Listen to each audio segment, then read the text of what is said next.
Hello, I'm Richard Hunter, Head of Markets, and welcome to our look ahead for the week commencing the 29th of January. US markets have regained some of their poise after a stuttering start to the year. There's been something of a return to the tech fervour that encapsulated December of 2023. At the same time, the economic data that's coming through at the moment is increasingly pointing to the possibility of a soft landing, which of course is the ideal outcome. Growth is continuing, inflation is falling, and there's still a robust labour market. So, as I say, despite a faltering start to the year, the markets are now back. In fact, the Dow Jones and the S&P 500 are both at or near all-time record highs. So in the year to date, the Dow Jones is now up by 1%.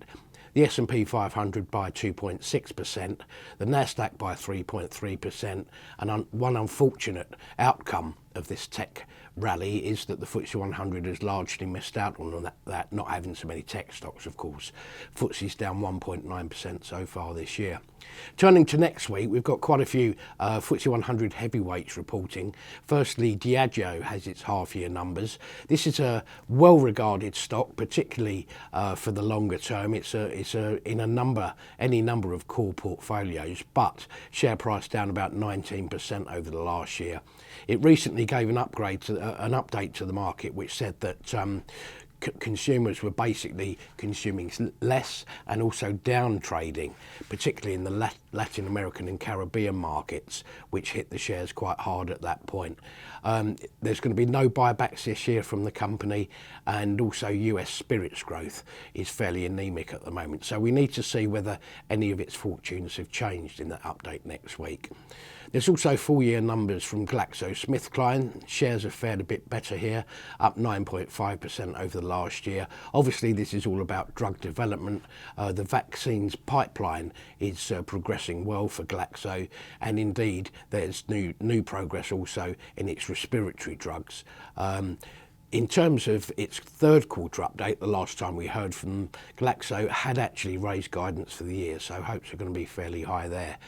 Also, full-year numbers from Shell, obviously tied to the oil price, which is fairly strong this year for various reasons. Oil price is somewhere around $82 per barrel at the moment, and it's estimated that the break-even for the likes of Shell is if it's at $70 per barrel. So you'd expect some cash to be thrown out, which could result in more buybacks, and that's despite a one-off impairment charge, which is likely to be somewhere around $4.5 billion, and that would also add, in terms of shareholder returns, to a fairly decent dividend yield from Shell. So there's plenty to keep an eye on for there. Also, there's going to be an update from BT. Shares are down about 10.5%, but it's another one of the FTSE 100 heavyweights, which is going to shape the way the markets perform next week. Thank you for watching. Have a great week.